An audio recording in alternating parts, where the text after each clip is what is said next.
Interest rates aren't at their all-time high anymore, and they've come down quite a bit, so things are a lot more affordable. Another thing is affordability has become a lot more comfortable for people. Before, things just seemed very unaffordable, and it's feeling a little bit more affordable to people, which is good. It's putting them back into their comfort range about thinking about making a move. Right now, at this point in time, we're in a very balanced market. We don't see a lot of competitive multiple offers in situations like that. What we're seeing is a very balanced market where the buyer doesn't have the upper hand or the seller doesn't have the upper hand.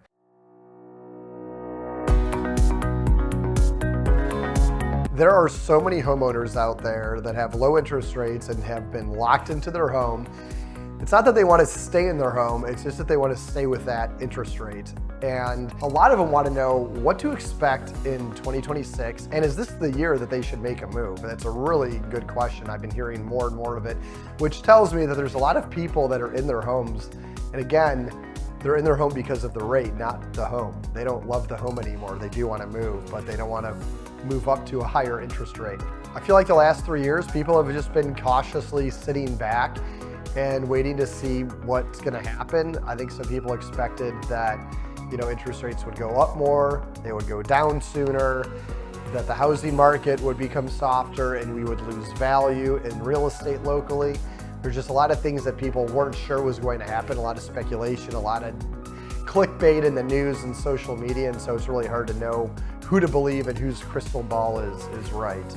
So I'll give you an update on what to expect, in the year ahead, and if you're a homeowner and you've been locked into that interest rate, some different things that you can do. Now, things are starting to find a rhythm and become more consistent, which is good for consumer confidence. One thing is that interest rates aren't at their all-time high anymore, and they've come down quite a bit, so things are a lot more affordable. What that means is that, interest rates were in the 7s at one point. Now they're pretty comfortably in the 5s. In addition to that, there's a lot of programs out there that I have access to that I can get you into, where you can get interest rates into the 3s, locked in long-term for 30 years. Now, that might be music to your ears because you might look at your interest rate and say, man, I'm at a 3 right now. I can make that move and keep the rate. I can get the right home for me. I can move into the right situation and keep my interest rate. So it's totally feasible in today's world. I have many different programs and options that I can introduce you to where you can sell your home, but keep that interest rate. Again, a lot of people have been locked into their home because of the rate, not the home. So let's just take that rate, move it over to the next home for you. It's as easy as that. Another thing is affordability has become a lot more comfortable for people. Before, things just seemed very unaffordable, and it's feeling a little bit more affordable to people, which is good. It's putting them back into their comfort range about thinking about making a move. In addition to that, so far this year, home sales are ahead of where they were in the same time frame last year, which means that I think we're going to have more transactions this year. I don't think we're going to see too much more inventory. So if you have more demand and not more inventory, what happens? Prices go up, more appreciation, right? So if interest rates still continue to come down, which we anticipate they will, it'll create even more demand, and we'll probably be back into double-digit appreciation and also competitive bidding wars on homes. But the fact of the matter is right now, at this point in time, we're in a very balanced market. We don't see a lot of competitive multiple offers in situations like that. What we're seeing is a very balanced market where the buyer doesn't have the upper hand or the seller doesn't have the upper hand.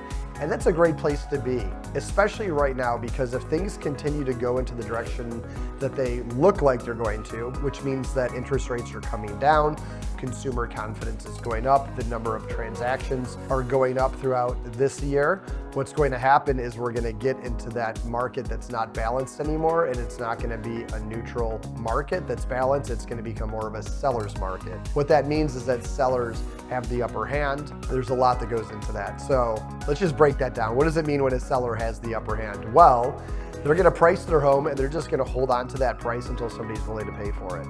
And when it's a seller's market, they eventually get that price. It seems unfair, right? Because it's not selling for what a buyer is willing to pay anymore. It's going to sell for what a seller is willing to pay. Also, multiple offers. When you have multiple people bidding on a home, it drives the price up. Somebody might be willing to pay more than you are, and that's, again, hard for you to compete with. Another thing is sellers are not going to want to pay for your closing costs any longer. Right now, sellers on average are negotiating about 5% off the price of their home, so you're getting them to discount their home. You're not dealing with multiple offers, and you're getting for them to pay for your closing costs, and you're getting them to pay for the home repairs. That is in today's world right now. Later on this year, all of that might be gone. It's a ton of benefits.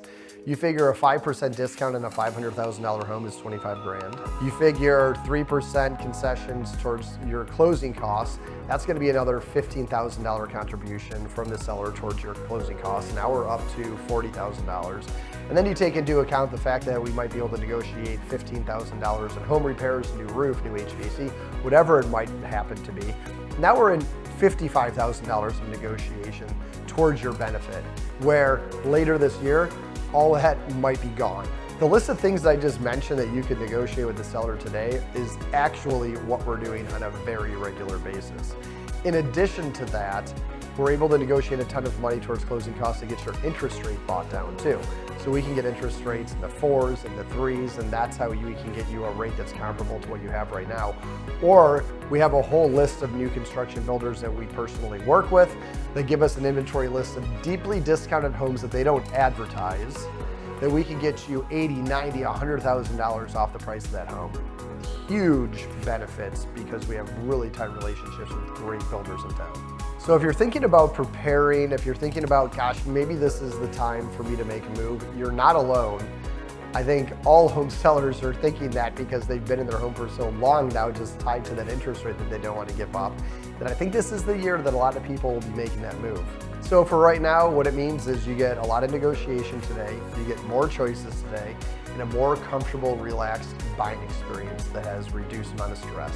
In 6 months from now, that might be completely different. In 3 months from now, that might be completely different. The market seems to be heading in that direction. If you have any questions on what might happen in the market this year or what to expect, don't hesitate to reach out.